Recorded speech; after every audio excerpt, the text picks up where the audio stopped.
Halos isang taon na ang lumipas simula nung natapos ang Jujutsu Kaisen manga. Nagtapos ito sa napaka-controversial na last chapter. Kasi marami pa nga ang mga misteryo at mga tanong ang di pa nasasagot. Kaya na may for almost a year na pahinga ni Gege Akutami ay napagpasyan niya na gumawa ng isang spin-off. Oo, isang storya na nagtitake place 68 years later matapos ang nangyaring matinding laban sa Shinjuku. And this time, ang title ng manga ay Jujutsu Kaisen Modulo. Na ayon kay Gege ay isang maikling kwento lang na aabot lamang daw sa 3 volume. Meaning mga approximately 6 months lang ito maglalast. At para sa akin ay napakagandang news ito since it's been a long time na na-miss ko talagang gumawa ng Jujutsu Kaisen videos. At ngayon ay finally nagbabalik na naman tayo. Isang panibagong simula, panibagong kwento na sa mundo pa rin ng minahal niyong serye. Kaya naman this is Mr. Meken at simulan na natin ang chapter 1 ng Jujutsu Kaisen Modulo. Let's go! Nagsimula ang chapter dito sa labas ng Earth mismo na ang taon ay year 2086. May kita naman itong malaking spaceship na nag-appear na isang mothership na may pangalang Nonax na may 50,000 daw na extraterrestrials o aliens ang nasa loob nito. Ang mga extraterrestrials na ito mga kaibigan ay tinatawag namang mga Simurians. Sila ay mga refugee umano na naghahanap ng area na matitirhan, so maaaring may tinatakbuhan ng mga mga kaibigan o may nangyari sa kanilang planeta. Kasalukuyang nakalocate ang mothership sa may Nevada State na nasa 30,000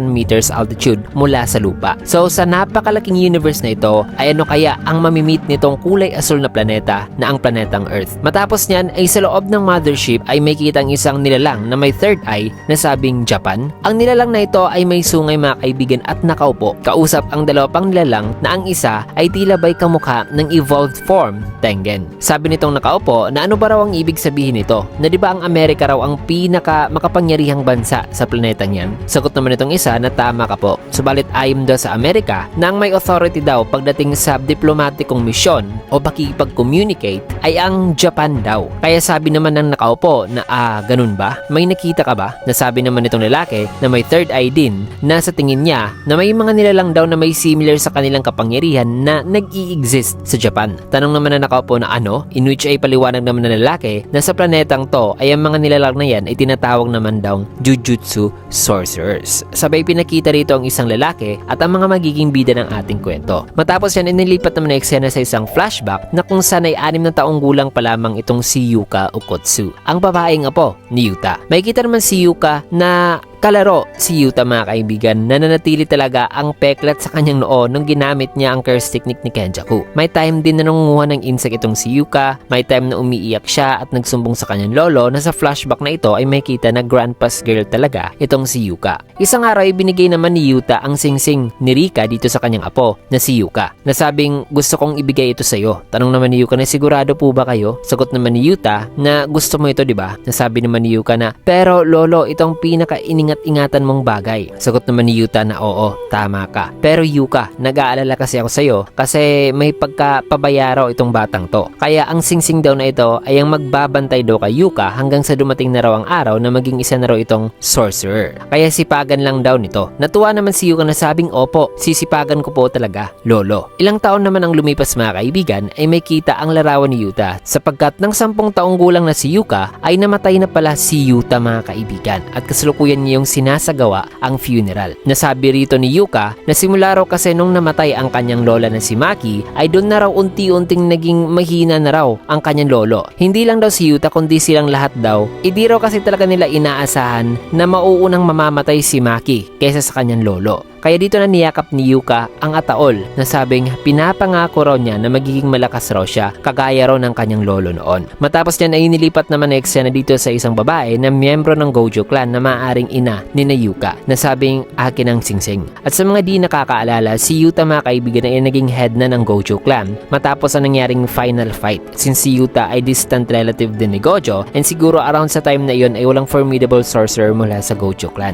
Anyways, nagulat naman si Yuka na sabing Nasabing, bakit? Sagot naman ng babae na dahil simula raw ngayon ay ang kuya na raw nito ang magmamay-ari ng singsing. Sagot naman ni Yuka na ayoko, ibinigay ito sa akin mismo ni Lolo. Sagot naman ng babae na ang singsing daw na yan ay isang curse object na na-register daw sa Gojo Clan Curse Warehouse. At wala rong right si Yuka na magmay-ari nito, na tanging si Tsurugi daw ang karapat-dapat na magmamay-ari sa singsing na yan. Matapos yan ay nakita naman ni Yuka ang kanyang kuya na sabing ibalik mo yan Tsurugi. Ang singsing daw na yan ay importante raw talaga sa kanilang dalawa ng kanyang lolo. May kita naman itong si Okotsu Tsurugi na 11 taong gulang na sa taon na ito. Nasabing, huwag mo akong tignan ng ganyan, hindi ako nagdesisyon yan. Kaya nagalit naman si Yuka at susundugin na itong si Tsurugi na sabing, kaya ibalik mo yan. Matapos yan ay few minutes later ay maririnig ang mga palo mga kaibigan at may kita naman si Yuka na umiiyak at puno ng band-aid ang mukha habang inaalala niya ang sinabi sa kanya ng babae kanina na si Tsurugi lang daw ang karapat-dapat na magmamay-ari ng singsing. Kaya as time passes ay nag-ensayo ng gusto si Yuka na sabing magiging mas malakas pa raw siya at ipapakita niya raw ito sa kanila na ipapaprove daw niya na karapat-dapat daw talaga siyang magmay-ari ng singsing na yon. Matapos yan ay years later, inilipat naman na eksena dito sa naglalaro ng video games at maririnig ang isang tao na nagsasalita na sabing ang mga kabataan ba raw ngayon ay naglalaro pa rin ba ng mga retro games? Sagot naman ng isang bata na siguro ang mga babae ay di na raw ganong naglalaro ng mga to. Sabi naman ng lalaki na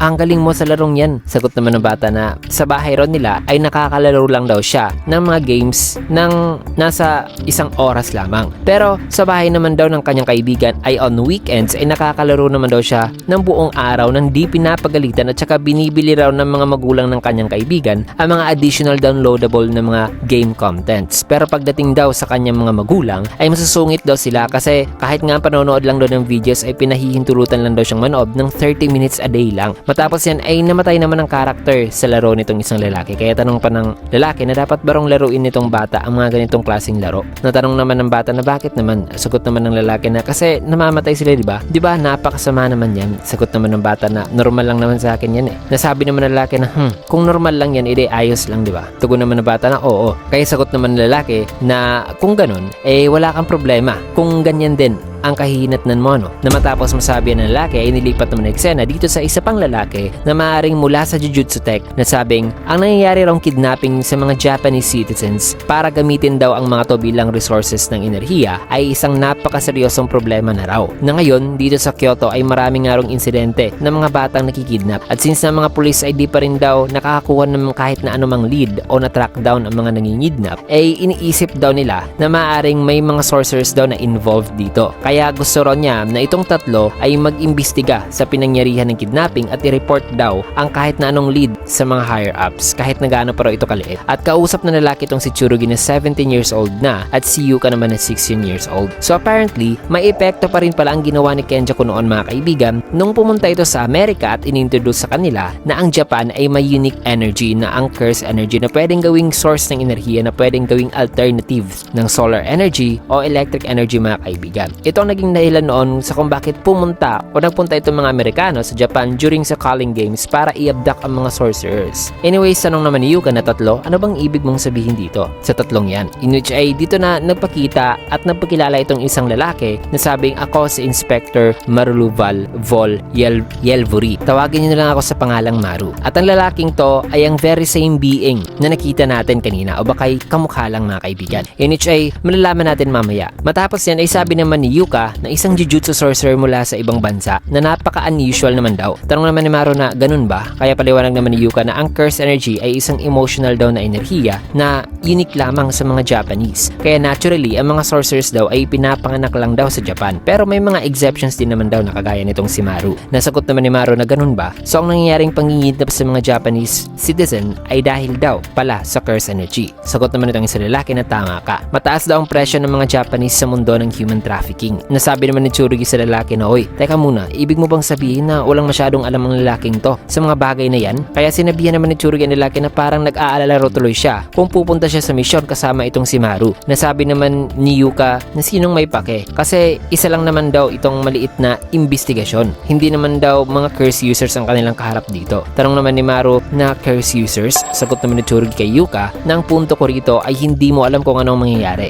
Na kailangan pa ba raw niya na ilatag daw ang bawat bawat detalye ng kanyang gustong ipaabot dito kay Yuka. Tanong naman ni Maru na curse user, hindi jujutsu sorcerer. Di naman pinansin si Maru dito mga kaibigan. Nasabi pa ni Yuka kay Tsurugi, na bobo ka ba? Alam ko naman yan. Kasi kung magiging sagabal lang daw si Maru ay pwede lang naman daw nila itong iwanan. Tanong pa ni Maru na, hoy, ano bang curse user? Sagot naman ni Tsurugi kay Yuka na sa tingin mo ba ay safe lang nila na iwanan itong si Maru kung aabot sa punto na magiging sagabal daw ito sa kanila? Nagamitin naman daw ni Yuka ang utak nito na bobo raw ito. Tanong pa ni Maru na, hoy, kaya magkasabay naman nilang sinigawan si Maru na sabing ang mga curse users ay ang tinatawag daw nila sa mga masasamang sorcerers. Na kung di raw tatahimik itong si Maru ay iiwan daw talaga nila ito. Nagulat naman si Maru na sabi sa kanyang isipan na, grabe naman kayo, na kayo nga mas maingay sa akin. Sabi naman itong isang lalaki na isang opisyal daw na pagbisita ang pagpunta rito ni Maru bilang representative daw sa isang state party upang makita raw sa kung ano raw talaga ang mga Japanese sorcerers. Sabi naman ni Tsurugi na, ha? Saang bansa ka ba galing? Sabi naman ni Yuka na oo, tama. Na-mention mo na noon Usame na may mangyayaring inspection routine pagkatapos lang mapirmahan ang security treaty. So tinawag ni Yuka na Usame ang lalaking to mga kaibigan.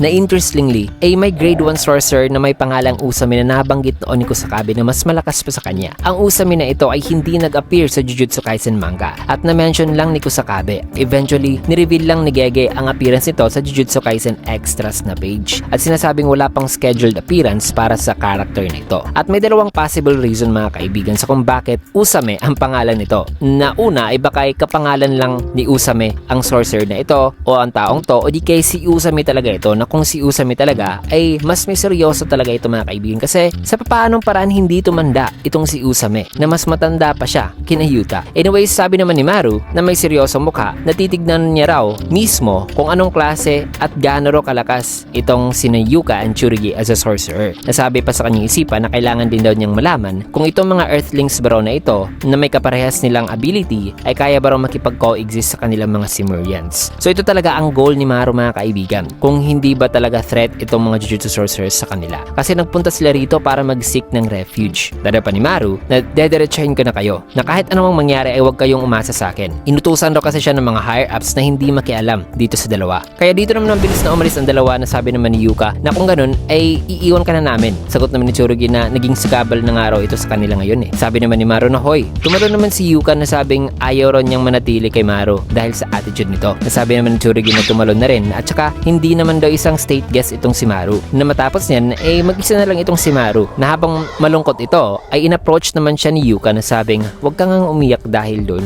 kasi parang pinapamukha mo rito na kami yung masama. Nagulat naman si Maru na sabing ano? Nasabi sa kanyang isipan na hindi niya iniisip na may mali siyang ginawa kanina. Maya-maya pa'y tumunog naman ang tiyan nitong si Maru kaya minutes later ay binilan siya ni Yuka ng takoyaki. At nasarapan talaga si Maru na sabi naman ni Yuka na ba't ka umiiyak? Mahanap mo naman kahit saan ang ganitong klaseng takoyaki dito sa Kansai region eh. Tanong naman ni Maru na ito at kahit saan pa. Sabi naman ni Yuka na well, oo, especially sa Osaka. Pero ngayon ay nasa Kyoto daw kasi sila. Na alam naman daw niyan ni Maru, diba? Sabi naman ni Maru na ang ganda naman daw ng bansang to. Sabi naman ni Yuka na bayaran mo ako niyan ha. Sagot naman ni Maru na pasensya ka na nito ah. Tugon naman ni Yuka na ibig mo bang sabihin sa pasensya ay magbabayad ka rin, diba? Matapos niyan ay nagkaroon naman sila ng kwentuhan. Nasabi pa ni Maru na sa tingin daw niya ay magkapatid daw sina Yuka at Tsurugi. Sagot naman ni Yuka na oh, ganun ba? Sabi naman ni Maru na oo kasi may pagka-similar daw kasi ang dalawa. Sabi naman ni Yuka na hindi raw sila similar. Kaya tanong naman ni Maru na hindi ba kayo nagkakasundo? Sagot naman ni Yuka na well, kinuha niya kasi ang pinaka-importanteng bagay sa akin. Tanong naman ni Maru na ninakaw ba raw ito ni Tsurugi? Sagot naman ni Yuka na hindi naman daw sa ganun. Isa raw itong singsing na pinamana raw ng kanyang lolo. Tanong naman ni Maru na ang singsing ba raw na suot-suot ngayon ni Tsurugi bilang kwintas? Paliwanag naman ni Yuka na oo. Isa raw itong importanteng curse object ng Gojo clan na tanging ang mga malalakas lang daw na sorcerer ang pwedeng magmay-ari. Na originally, nasa kanya raw talaga ang singsing noon pero bigla na lang dong ibinigay ng kanyang ina ang singsing kay Tsurugi. Tanong naman ni Maru na isang magaling at malakas ba raw talaga na sorcerer si Tsurugi? Na sagot naman ni Yuka na hindi naman daw talaga. Basically parehas lang naman daw sila. Ang naiiba lang daw sa kanila ay ang kanila rong age gap. Pero hard worker daw talaga si Tsurugi. Natanong naman ni Maru na di ba isang magandang bagay yan? Sabi naman ni Yuka na hindi yan ang punto ko. Kahit ni sino ay kaya nilang malaman kung sino ang hardworking talaga. Pero ang laging ginagawa raw ni Tsurugi ay mag-workout na parang baliw. Na para bang nagbe-beg daw ito ng atensyon. Na parang sinasabi nito na tignan mo ko, nag-work hard talaga ako at malakas ako. At ginagawa raw yan ni Tsurugi dahil daw sa ayaw nitong ibalik sa kanya ang singsing. Kaya worse daw talaga itong kapatid. At saka wala naman daw itong memories kasama ang kanyang lolo. Na pagdating daw sa kanya ay ginagawa din naman daw niya ang kanyang makakaya na nag-e-ensayo at mas ginagalingan pa raw niya. Sabay biglang malungkot itong si Yuka. Napansin naman ito ni Maru kaya sabi naman ni Maru na kung ganun ay kumplituhin natin ang misyon ng tayong dalawa lang para mapakita raw ni Yuka sa lahat sa kung gaano raw ito kagaling. At since na siya raw ay isang inspector lamang,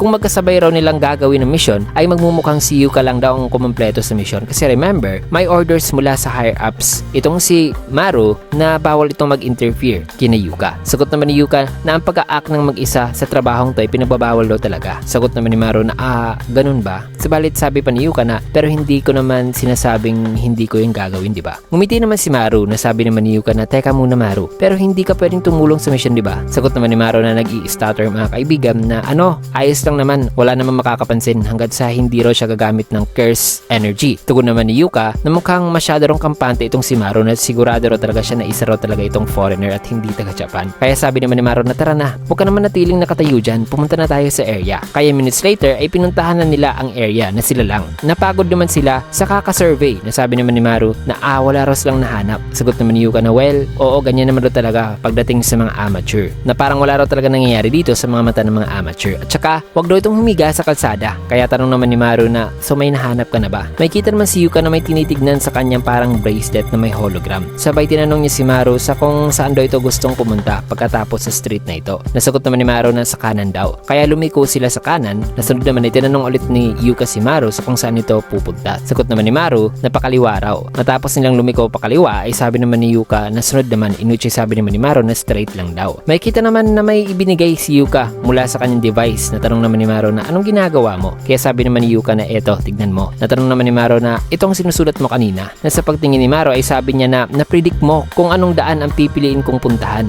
At tama ka sa lahat. Sabay ibinalik ni Maru ang device na sabing so ano ngayon? Hindi itong panahon para maglaro. Kaya sabi naman ni Yuka na tumahimik ka nga, magpapaliwanag pa lang ako. Kaya dito na nagpaliwanag si Yuka na sabing ang daanan raw na ito ay may physical gaze manipulation. Ibig sabihin na minamanipula raw ang kanilang paningin o ang paningin ng isang tao dito sa mga daanan na may curse o sumpa raw na ikinas dito. Kaya ang mga sorcerers ay naliligaw daw talaga na ang mga batang naglalakad lang naman at mga curious ay nalilid daw sa daanan na gustong ipapalid ng nagcast nito. Kaya sabi naman ni Maru na teka, ibig mo bang sabihin na in which sabi naman ni Yuka na maaaring ito raw ang magpapa-activate sa barrier technique na ang barrier na humuhuli sa mga target na sumusunod sa espesipikong order ng daanan na dapat natahakin. Nasagot naman ni Maru na perpekto raw ito para sa isang tahimik raw na pangingidnap sa mga bata na di raw nila pwedeng hayaang makawala ang mga may gawa nito. Na-amaze naman dito si Maru na sabing ang galing mo Yuka, ngayon malalaman na talaga ng lahat sa kung gaano kakagaling. Nasabi naman ni Yuka na hindi naman talaga ang kahit na anong bintana na capable kaya naman dong ma-figured out ang bagay na ito. Tanong naman ni Maru na bintana. Maya pa dumating naman si Tsurugi na sabing hoy. Nagulat naman si Maru na sabing oy Tsurugi. Sabi naman ni Tsurugi na saan ka ba galing na nagtatamad-tamaran raw ito. Kaya napasabi naman si Maru sa kanyang isipan na di niya naalala na siyang nang iwan sa akin kanina. Sabi naman ni Tsurugi na na-sense mo ang barrier na to, di ba? Na kung hayaan daw nila itong i-guide sila sa daanan na gusto nitong i-lead sa mga target ay mahuhuli raw talaga sila. Tanong naman ni Maru na teka, nakita mo yon? Sabi naman ni Tsurugi na oo, may kukunin lang muna akong tool, maghintay ka muna dyan. Sabay umalis naman si Tsurugi na sabi naman ni Maru na pasensya ka na Yuka. Sagot naman ni Yuka na ayos lang, hindi mo naman kasalanan to. Sabi naman ni Maru na pero, tanong naman ni Yuka na ba't ba nag-aalala ka talaga sa mga bagay na ito? Sagot naman ni Maru na actually may kapatid din daw kasi siya na lalaki. Isang nakababatang kapatid na kakambal daw niya. Nasabi pa ni Yuka na tapos paliwanag naman ni Maru na di raw kasi sila nagkakasundo nun. Maraming beses na rin daw niyang sinubukang ayusin ng bagay-bagay pero hindi raw talaga ito gumana. Tanong naman ni Yuka na ano bang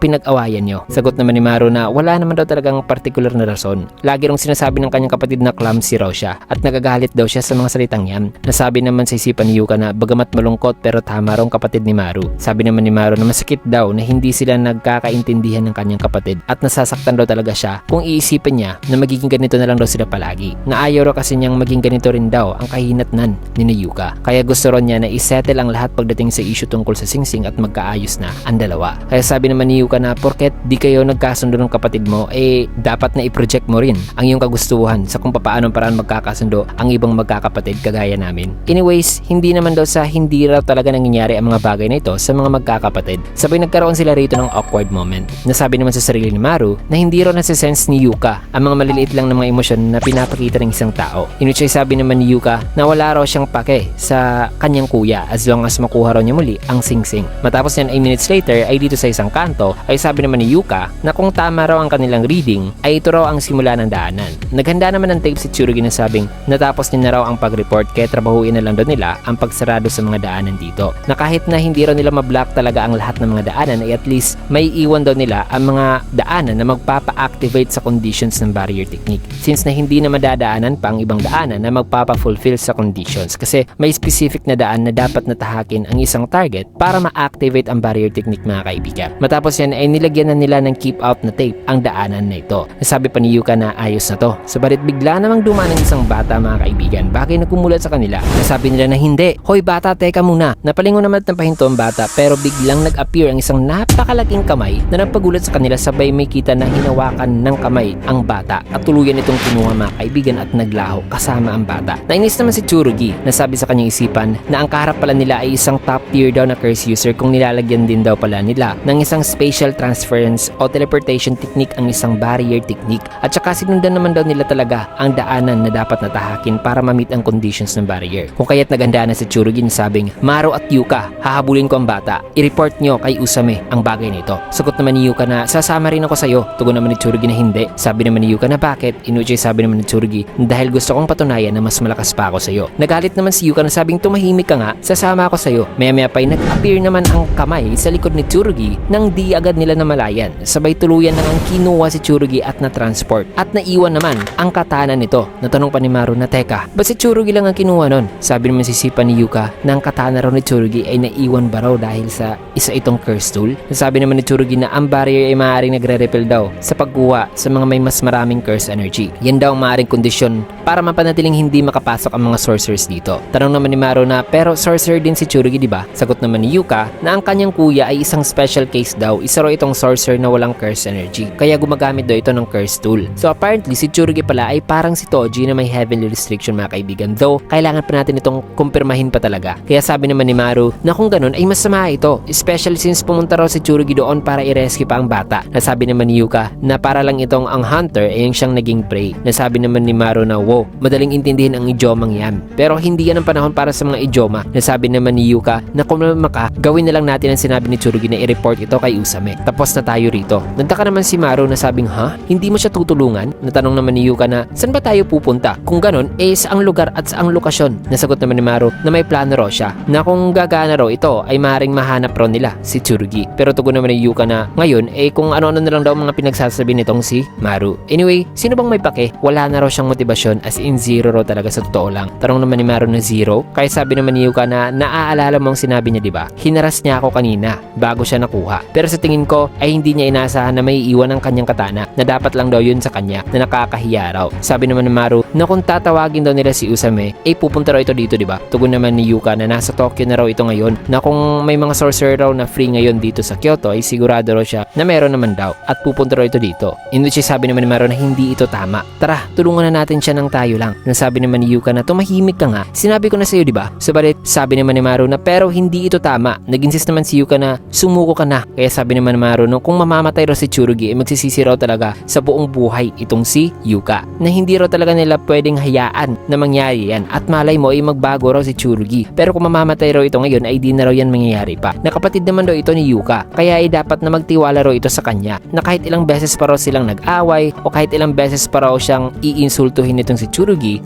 wag naman daw humantong itong si Yuka na isumpa pa nito ang kapatid nito sa ganitong paraan. Pagalit namang sagot ni Yuka na ano bang alam mo? Ngayon ka lang sumulpot dito at ngayon ay pinipilit mo pa yung ideals mo sa akin? Subalit sumagot naman si Maru na sabing ano bang problema ng mga ideals? Na kung may hindi raw makakasunod sa kanyang ideals siya lang naman daw masasaktan at hindi naman daw sila. At maaari rin daw siyang mapahiya. Magiging masakit daw ito na sobrang sakit pero sakit lang daw yan. Na kung isusuko daw ni Yuka ang ideals nito ay gawin na lang daw ito ni Yuka kung nasaktan na raw ito at napahiya na. Pero pagdating naman daw dito kay Maru mga kaibigan ay hindi pa raw kasi siya sumusuko pagdating sa kanyang kapatid. Kaya wag din daw sumuko itong si Yuka. Nasagot naman ni Yuka na hindi ako pupunta doon para iligtas siya. Kaya nalungkot na lang si Maru na sabing subalit painis namang sabi ni Yuka na pero pupunta ako doon para sa pakinamukha niya. Humiti naman si Maru na sabing sige tara na. Matapos yan inilipat naman ang eksena dito sa kidnapper na ang naglalaro kanina ng video game. Nasabing alam mo ba ang mga daanan dito sa Kyoto na naka-layout sila sa isang grid daw na pattern. Kung kaya't compatible daw talaga ito sa kanyang barrier technique. May kita naman si Tsurugi na nakatali. Nasabing so nagpasya ka talagang gawin ito na malapit lang sa Jujutsu High. Sa area pa talaga ng mga Jujutsu sorcerers. Ang bobo mo naman. Sagot naman ng lalaki na so si sinong bobo ngayon sa atin. Nasabi naman si Sipa ni Tsurugi na di raw niya in-expect na ang tali ay parte raw ng transference technique, na automatic raw siyang nakatali nang na-teleport siya rito. Sabi pa ng lalaki na anyways, titigil na raw siya sa kanyang human trafficking na negosyo, na isa rin naman daw ang jujutsu sorcerer itong si Tsurugi, diba? Kaya sigurado raw siyang narinig na raw ni Tsurugi ang bagay na ito. Sagot man ni Tsurugi na, ha? Anong narinig? Ano bang ibig mong sabihin? Sagot man lalaki na, ha? Hindi mo ba talaga alam na dumating na raw dito ang mga alien? Kaya sabi naman ni Tsurugi na,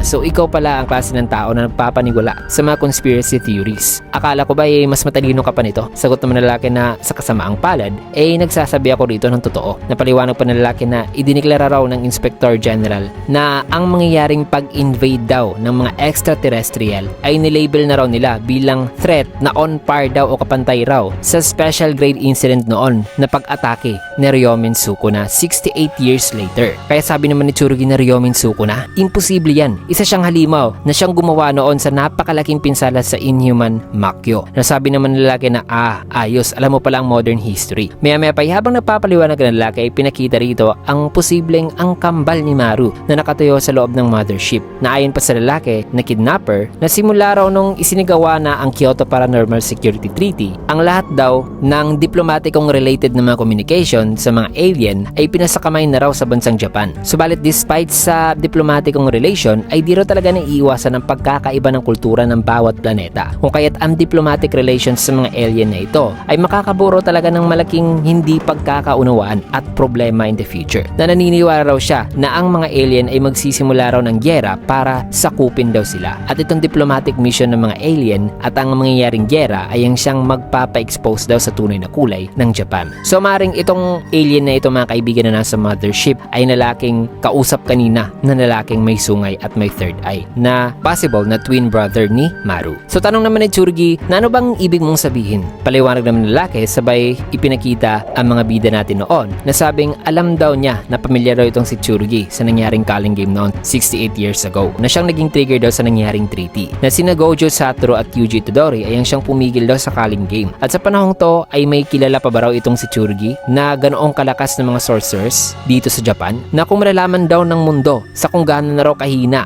ang mga sorcerers ngayon kumpara noon, ay itong bagong business raw sa paggamit ng enerhiya ay mawawala na at ang halaga ng mga Japanese citizen ay babagsak na rin daw. Kaya dahil sa wala na raw siyang paraan pa para kumita ng pera, ay sasabihin na lang daw niya ngayon pa lang na quits na raw ito, natapos na raw siya rito. Kaya ang kanya raw huling plano ay ang gumawa ng isang one last sale para makakuha raw ng profit dito kay Tsurugi. Nasabi naman si Sipa ni Tsurugi na bubuhayin niya pala ako kasi isa kong produkto. Kaya na may sinabihan ni Tsurugi ang lalaki na ganun ba, pinaplano mo pala akong ibenta pati ang mga bata bilang isang set. Maya pa binuksan naman ng lalaki ang isang room na sabing hindi, nakapackage na ang bata. At may kita rito ang mga bata na nakapackage sa isang malaking lalagyan mga kaibigan. Bagay na nagpagalit ng husto kay Tsurugi, na sabi pa ng lalaki ng curse energy raw ni Tsurugi ay weak, pero isa raw itong sorcerer, kaya ipapa-auction na lang daw niya ito. So hindi pala totally walang curse energy si Tsurugi, sadyang maliit lang ang kanyang curse energy. Kakaiba ito sa case ni Maki, kasi nagkaroon lang naman si Maki ng maliit na curse energy sa kanyang katawan dahil sa may kakambal ito na si Mai, since na ang twins ay nilabel bilang iisang individual lang sa mundo ng Jujutsu. Pero si Tsurugi ay wala kasing kakambal kundi kapatid lang, kaya kakaiba ang case ni Tsurugi, kasi kahit siya lang mag-isa ay hindi talaga siya kagaya ni Toji mga kaibigan na may zero curse energy talaga.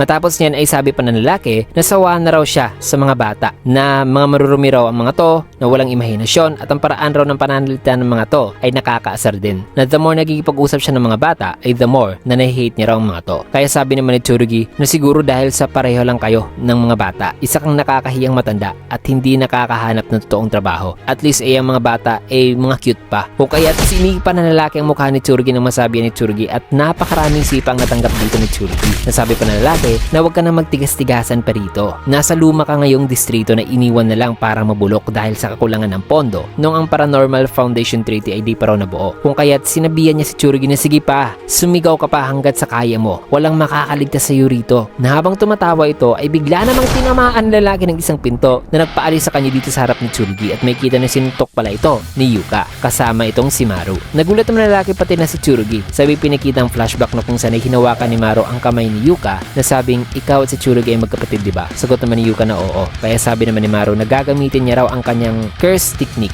para dalhin daw si Yuka at ang mundo sa pagkakaisa. At ang curse technique daw kasi nitong si Maru ay naghahanap daw ng balanse. Kaya mahanap raw nito ang tao na may equal match daw kay Yuka, na sa madaling salita ay mahanap raw nito si Tsurugi. Tanong naman ni Yuka na sigurado ka ba na gagamitin mo ngayon ang yung curse energy? Sagot naman ni Maru na oo, konti lang naman. Kaya ayos lang yan, walang makakaalam nito. Natapos yan ay balik dito sa present, may kita na nakawala na nga sa pagkakatali itong si Tsurugi. Sinabihan naman ni Maru na lalaki na ibalik na raw nito ang mga bata. Subalit nagulat naman si Maru nang sinabihan ni Yuka si Tsurugi na wikang, Tsurugi, maglaban tayo. Sabi naman ni Tsurugi na ha? Nabigla naman si Maru sa sinabing yan ni Yuka. Nasabing, ngayon na? Sabay dito na umatake si Yuka mga kaibigan at nagmisulang parang ahas ang kanyang braso sa bilis. Agad naman naganda si Tsurugi at nagawa nitong ma-deflect ang mga atake ni Yuka. Na matapos niyan ay nang susuntok na sana si Yuka ay nagawa siyang matamaan at masuntok ni Tsurugi. Kaya ay naiyak na lang si Yuka. Nasabi sa kanyang isipan na kainis, napakalakas niya talaga. Na alam niya naman daw ito na grabe raw talaga kung mag-ensayo si Tsurugi. Kaya pinunasan naman ni Yuka ang kanyang mga duwa at sinabihan na ang lalaki na sumuko ka na masamang tao. Nainis naman si Tsurugi na sabing, hoy, ano ba yung ginawa mo kanina? Para saan ba yun? May kita naman na naghanda na ang lalaki. Habang si Yuka ay naghanda na rin at pumalakpak. Sabay dito niya inirelease ang kanyang ability na may pangalang Savage Jaw Strike. May kitang humaba naman at tumulis ang kanyang mga kuko na may naka-reinforce ng yung curse energy sa kanyang mga kamay. Sabay dito na nagpakawala ng strike itong si Yuka sa lalaki. Nakapagtamo naman ng sugat si Yuka. Sabi naman ng lalaki na isang martial arts Keishoken strike na may kasamang curse energy properties. Kaya naglagay naman ng talisman ang lalaki sa sahig at nakapag-teleport sa likod ni Yuka. Nabuti na lang ay nasangga naman ni Yuka ang atake na sabi sa kanyang isipan na nakapunta raw kagad ito sa kanyang likod. At ngayon ay may armas na raw itong hawak-hawak na puno raw pala ang room na ito ng same barrier technique na ginamit daw nito sa pangingidnap. Kaya sinabihan naman ni Tsurugi si Maru na sabing, naiinis na ako rito, akin na yung katana Maru. Maya-maya pa may pumukaw naman sa atensyon ng lalaki nang may narinig siya na sabing anong tunog yun, sapagkat unti-unti nang ina-unshift ni Tsurugi ang kanyang katana na ayon dito na ito raw ang Curse Tool Honoyagi, na ang mga sparks daw na lumalabas mula sa scabbard at guard nito ay naka-infuse na raw sa blade mismo. Inunsya dito na gumamit si Tsurugi ng new shadow style technique mga kaibigan na Bato Sword Drawing. Ang same technique na ginagamit ni Kusakabe. Dahil na nakapag-release na nga po yung katana at nasunog ang mga talisman ng lalaki na di naman naapektuhan talaga ang lalaki sa atake. Subalit naganda na pala si Yuka ng isang Savage Jaw Strike Biting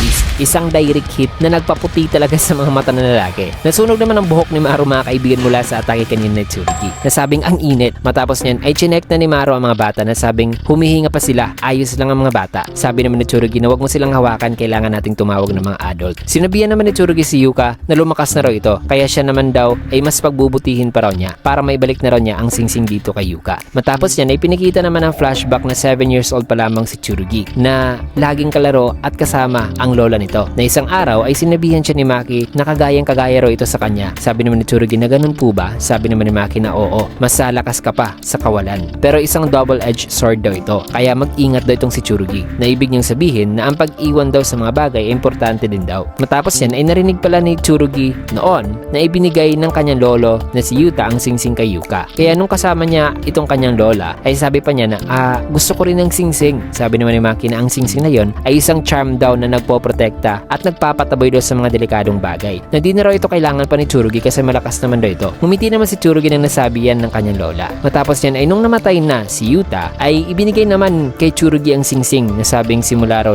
sa araw na ito. Ang singsing na ito ay pagmamay-ari na raw ni Tsurugi. Tanong naman ni Tsurugi na ngayon 11 taong gulang na bakit naman daw. Nasabi naman ng babae na maaaring ang kanilang ina na dahil sa itong si Tsurugi ay ang siyang nangangailangan daw talaga nito. Nasabi naman ni Tsurugi na hindi ko kailangan ng ganyan. Sagot naman ng babae na desisyon daw ito ng Gojo Clan at wala na rong silbi pa kung ano ang gusto nitong si Tsurugi. Kaya sa araw pala na yun mga kaibigan ay tumakbo pala sa galit si Tsurugi na sabing ang kanyang lola raw ang nag-ensayo sa kanya. Hindi raw niya kailangan pa ng isang charm na kailangan daw niyang maging mas malakas pa at ipaprove sa kanila mga kaibigan na pasasabihin niya raw ang mga to na hindi na raw kailangan pa ng isang singsing kasi apo raw siya ni Maki Zenin. Sabay may kita na umiiyak dito si Tsurugi na sabi sa kanyang isipan na paumanhin Yuka, hayaan mo lang muna ako na magmay-ari nito hanggang sa mas lumakas na raw siya. Balik dito sa present ay tanong naman ni Yuka na ano bang ibig mong sabihin? Sagot naman ni Tsurugi na wala. Bigla namang nagsalita itong lalaki na nakatali na wikang mga bobo. Mga bobo. Ang mga bobo ay dapat na mamatay. At may kita na biglang lumabas ang mga maitim na mga bagay mula sa katawan ng lalaki at nakakonek ito sa area na kung nasa ng mga bata ngayon na nakapackage. Kaya agaran namang kumilos si Tsurugi na sabing kainis. Ang barrier technique pala nito ay nasa room din na to at kasama pa ang mga bata dito. Nasabi naman naman ni Yuka na susubukan din niyang i-transfer ang mga bata.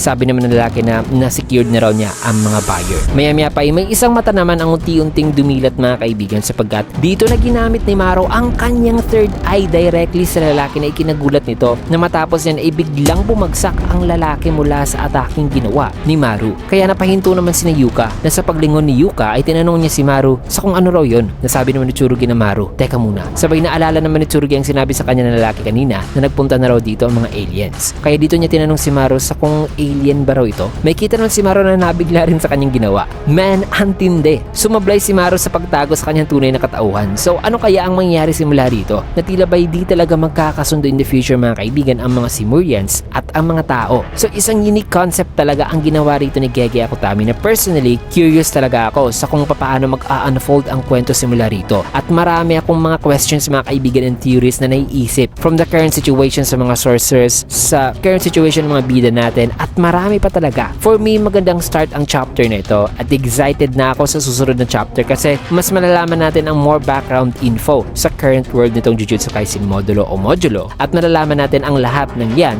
sa susunod na chapter at next week po yan, same day. So yan muna sa ngayon mga kaibigan and yeah, we are back for Jujutsu Kaisen reviews once again. Maraming salamat mga kaibigan na umabot ka sa punto ng video to at sana'y nag-enjoy din kayo. Kaya naman kung gusto niyo yung video, can get a like, comment, follow, subscribe na rin for more videos like this. Maraming salamat and see you guys again on my next video.